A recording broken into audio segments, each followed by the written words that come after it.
Welcome to Buckeyes Tomorrow Morning for Saturday, January 28th. I'm your host, Tom Orr. The Indiana game is in 217 days. I went ahead and did the math. 31 weeks from today. The game against Michigan in 301 days, 43 weeks from today. So with the NFL draft declarations and transfer portal moves all done for the moment, we can now focus on what's next, and that's what's going to be happening between now and that game against Indiana in 217 days. And what's going to be happening with, now that those guys are off to the NFL or off to the transfer portal, Ohio State's next man up culture? Who exactly are those next men up? Tony Gerdeman has been writing a series of stories on exactly that at BuckeyeHuddle.com, and we're just going to be taking a look at a bunch of those guys in the coming days and weeks. The plan is, and we'll see whether this works out numbers-wise, but the plan is to feature one guy on offense and one guy on defense in each of these shows. Tony, we're going to start with a guy who I know you were pretty high on last year, and I think a lot of other people were pretty high on last year, and that is Kaleb Brown in the wide receiver room.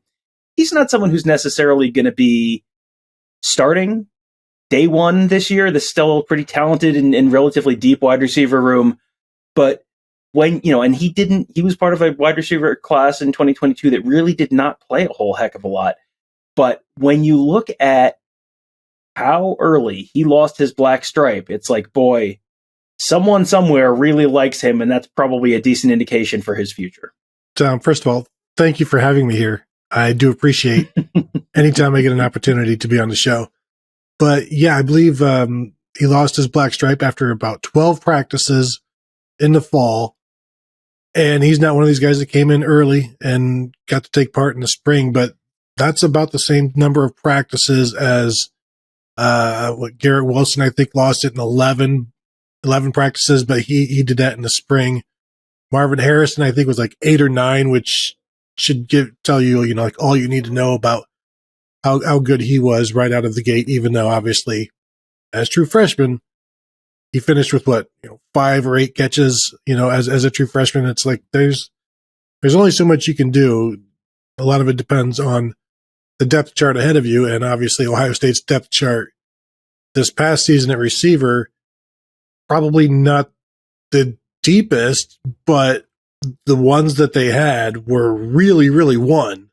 And then the twos were so far behind, it's hard to put those guys in there. And so that 2022 receiver class with Kaleb Brown didn't get much run, and now you're seeing people thinking, like, have they been recruited over by the 2023 class? And yeah, I'm definitely on that Kaleb Brown bandwagon, because when you see like social media posts from Ohio State, and every once in a while there would be Kaleb Brown doing something, or we would see, we'd get to stay for most of a practice and you'd see him doing some stuff. You ask the quarterbacks about him and they go on and on and on about what he does. And that was something I got a chance to do in Atlanta, heading in the lead up to the Peach Bowl, is talk to Devin Brown and Kyle McCord about Kaleb Brown and just how dynamic he is with the ball in his hands, and then preparing to get the ball in his hands. And like, neither one of them knew that he used to be a running back, which we could talk about, because he's so natural doing all of the wide receiver stuff. Yeah, and that was actually going to be the second point I was going to ask you about, is his background is as a running back. And that's something that we've seen with certain Ohio State wide receivers in the past. I think Paris Campbell was in that boat. And sometimes that can take a little while to make that sort of position switch.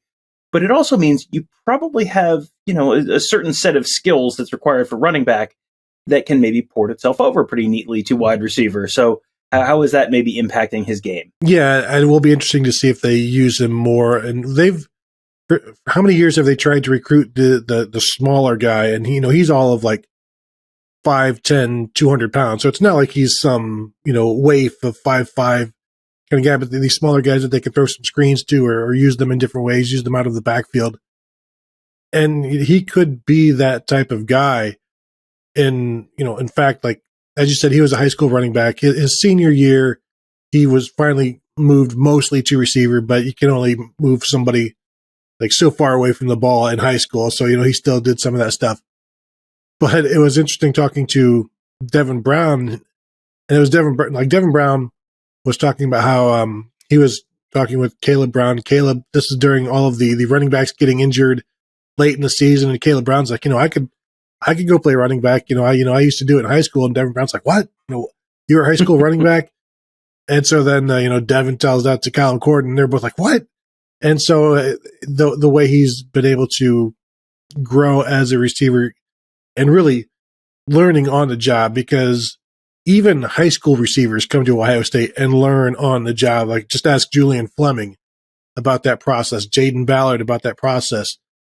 So Kaleb Brown doing well, and really just an explosive kind of playmaker that I don't know if Ohio State, I think they're getting another one with Brandon Inniss, but a guy who can do some different things for an offense should you choose to use them. Yeah, it does feel like there's probably a role for him somewhere in that offense, and it's just kind of a matter of finding those snaps because, as you said last year, they didn't have a ton of depth, but that the high level, 1, 2, 3 was pretty darn high for the most part last season, and that's a hard standard for true freshmen to catch up with. Now you got to catch up with it as a true sophomore. It is probably a good thing if the quarterbacks don't recognize, like, oh yeah, this guy's definitely a converted running back. Like if they don't have that thought in their heads, like, okay, that's probably a pretty good sign as far as how you're adapting to life as a wide receiver. And the last thing I had was, this is a class that caught 2, 3 passes all last year. And, Brian Hartline was asked essentially, like, people would ask and try and frame it in a way that was not like overtly asking, what's wrong with these guys?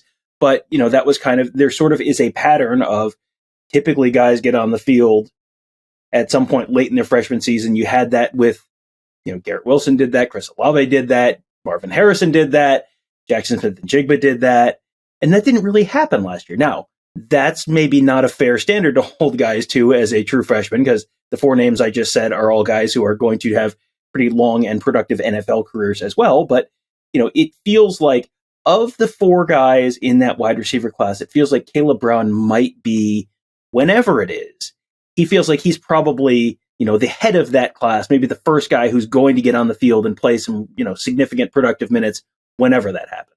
Yeah, I think I would agree with that. And yet he might be at the deepest of the positions, within that slot, because you still have a Mecca there. You have Xavier Johnson there. As I said, eventually you may have Brandon Inniss there.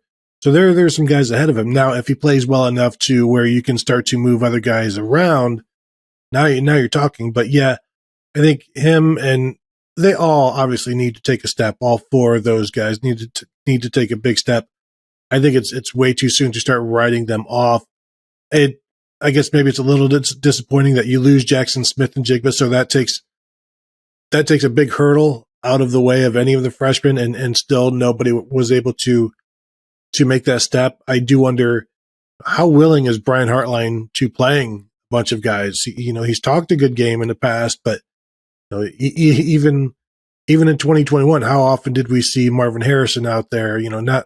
Not all that often. And so is this maybe a situation where he just needs to ease his standards, which I don't know if you should ever say to a coach, certainly not to them, but is this where guys are, I guess maybe his standards too high in terms of who needs to play? Or is this just a situation of there's a certain standard that if you're not there, and he's not going to lower it just to get guys on the field? Well, and he's essentially said that in the past. It's, if I'm taking a guy off the field, I have to have someone who's playing, essentially at that level or higher, or I'm hurting the team by not having the highest level players out there in key moments. So, I don't think you're going to have a whole heck of a lot of luck talking Brian Hartline into lowering his standards.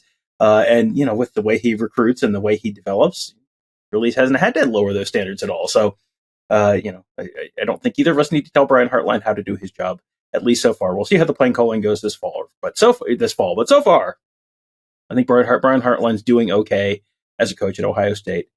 There's your hot take for the day. All right, switching to the defensive side of the ball, let's talk a little bit about Hero Kanu.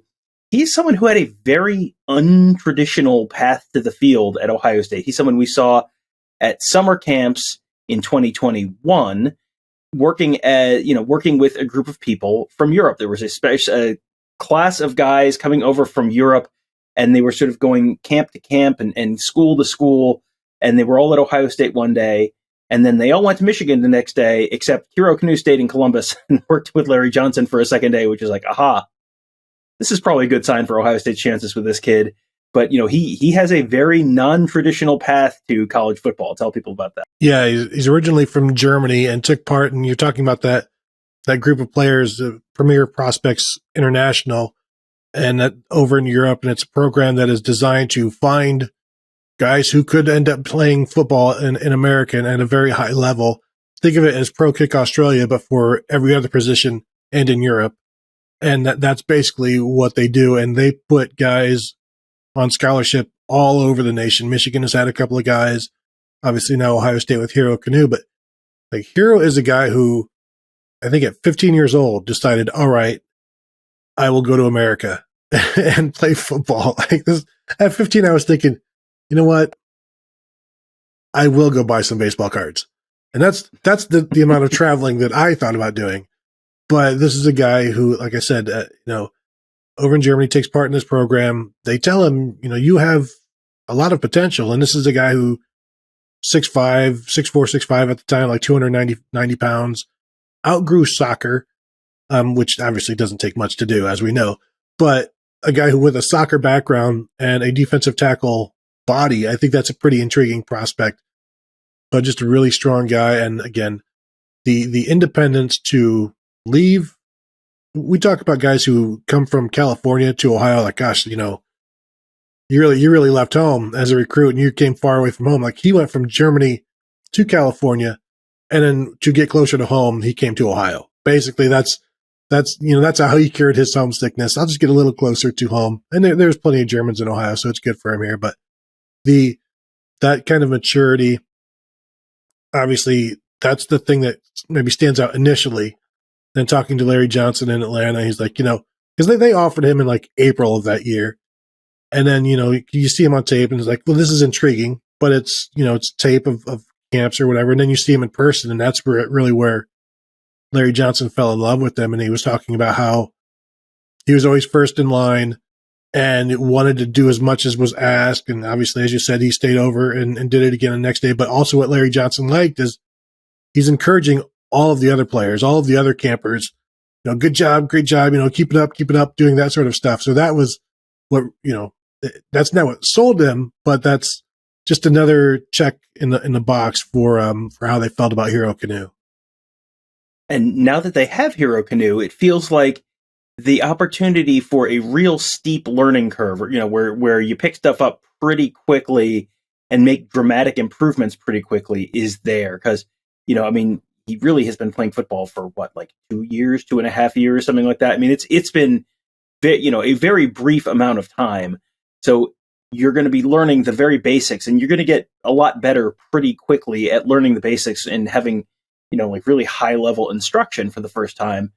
That's going to probably put him on track to improve his game, you would think, pretty quickly. Yeah. And he came to California in October of 2020 to play high school football. And then California shuts down their high school football because of COVID. So he had like their spring season, whatever that's what his first season of organized football was spring of 2021. And here we are, not quite yet to the spring of 2023. So that's his experience in organized football. 1 year, one sort of year in high school football, one sort of year in college football. And here we are. But I also think, and as I wrote, I should have talked to Larry Johnson about this. You're so new to it. You don't have any bad habits. Because this is a guy, if he's playing American football since the time he's 6, he's always going to be bigger and better and faster than anybody. And you can pick up a lot of bad habits like that. He's only knows what he's been taught. And he hasn't been playing long enough to find out what he can get away with. So I don't know that he thinks he can get away with anything yet. So you're just doing everything exactly as you're told. I think that really juices the ability to grow, and because you're soaking it all in because you're still learning. You want to be great, and everything you're told, you're like, okay, I have to do this. I have to do this every time. I have to do this every time. And then when you start doing it every time, obviously the success is there. I just think being so new and not really falling into bad habits, I think is very makes it an opportune time for him to grow this spring. And this spring's going to be a big one for him because when we did the offense and defensive depth chart shows a couple weeks ago, you had Hero Kanu as potentially, a co-starter, or at least a regular contributor at one of those interior defensive line positions. And so you're getting him on the field potentially pretty early, which is great. And, he certainly, there's a lot of development that needs to happen between now and then. This also feels like a situation where people also may need to be a little bit patient with him, where, yes, he's freakishly athletic, the 300-pound soccer player, like you said, that is a combination of size and agility that, could mean pretty exciting things for Ohio State as things progress. But he came to California in 2020 and started playing football in the spring of 2021 because there was no season. We're like 2 years into this process. So it feels like this may be one where get ready to get excited, but also get ready to maybe be a little bit patient here as well. Yeah. And the reason I have him in the 2 deep is because there is nobody else. That's really the situation right now. And you don't even know where he's going to be talking to Larry Johnson. He's not sure if he's going to be a nose tackle or a 3 tech. They'll figure that out as they go. And it may just be we need you here. So this is what you are. And there will always be some cross training, as we know, but they don't have a lot of defensive tackles. I think maybe 5 that are not true freshmen on scholarship at this point. So it's either him or Jaden McKenzie in the 2 deep at a position. And, you're either going with a 2nd-year guy who hasn't done anything or a 4th-year guy who hasn't done anything. And right now, I think if they're even, Hero's leaving, that sort of thing, where you go with the guy with the more potential. So but how much does he get out there? I don't know how much. Obviously, it might be one of those things where we talked about in the past with Larry Johnson likes to put his young guys in positions to succeed, and so he'll pick and choose when he gets them out there. And the hope is then that after 4, 5, 6 games of doing this, you get to the point where now he can go in at any point, and there's no drop off. And if you can get that out of him this year as a redshirt freshman, I think that would be pretty incredible based on how inexperienced he is. Yeah, and with how inexperienced he is, every single one of those reps that they can get are going to be very, very precious and very, very valuable for him as he just starts to sort of build that mental Rolodex of plays and situations and techniques and all sorts of stuff. So yeah, he will definitely be someone who is very interesting to watch this spring and then heading into the fall and the 2023 season. These are just 2 of the guys that Tony's been writing about, but he's written about a bunch of guys already, and we'll be continuing to write about them all at BuckeyeHuddle.com. A lot of this stuff is free content, so you don't even need to be a member. So you can go check that out at BuckeyeHuddle.com. But then if you are a member, get access to our huddle board where we're talking about a lot of these guys. We're talking about the recruiting for how are they going to fill the, you just mentioned how thin they are at defensive tackle. Well, how are they going to fill the rest of those spots in the 2024 class and beyond? Talking about all that kind of stuff on the huddle board at BuckeyeHuddle.com. You should sign up today to become a member, get access to all that great stuff, plus our fantastic team of insiders, Tony, Kevin, and I covering the team, Mark and Alex covering recruiting, our whole band of X's and O's gurus covering all sorts of schematic stuff to make you a smarter football fan. We cover basketball and hockey and all that kind of stuff too. It's all at BuckeyeHuddle.com. Thank you guys all for joining us. Have a great day. We'll talk to you tomorrow.